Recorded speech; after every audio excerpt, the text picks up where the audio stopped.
ప్రముఖ కవి రచయిత అందశ్రీ కన్నుమూశారు. నవంబర్ 10 తెల్లవారుజామున ఒక్కసారిగా తన ఇంట్లో అందశ్రీ కుప్పకూలారు. దీంతో వెంటనే గుర్తించిన కుటుంబ సభ్యులు అందశ్రీని చికిత్స కోసం గాంధీ ఆసుపత్రికి తరలించారు. నవంబర్ 10 ఉదయం 7:25 తుదిశ్వాస విడిచారని డాక్టర్లు తెలిపారు. అందశ్రీ మృతితో ఆయన కుటుంబ సభ్యులు శోకసంద్రంలో మునిగిపోయారు.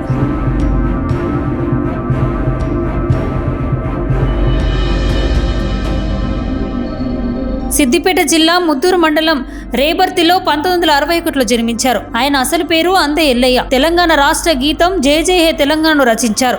కాకతీయ విశ్వవిద్యాలయం నుంచి గౌరవ డాక్టరేట్ పొందారు. అశు కవిత్వంలో దిట్ట. పల్లెకు వందనాలమ్మ, మాయమైపోతున్నడమ్మ మనిషన్నవాడు పాటలు ప్రసిద్ధం. అందశ్రీ ఆకస్మిక మృతి పట్ల ముఖ్యమంత్రి రేవంత్ రెడ్డి తీవ్ర దిగ్భ్రాంతి చెందారు. తెలంగాణ రాష్ట్ర గీతం జయ జయ హే తెలంగాణను రాసిన అందశ్రీ మరణం తెలంగాణ సాహిత్య లోకానికి తీరని లోటని అన్నారు.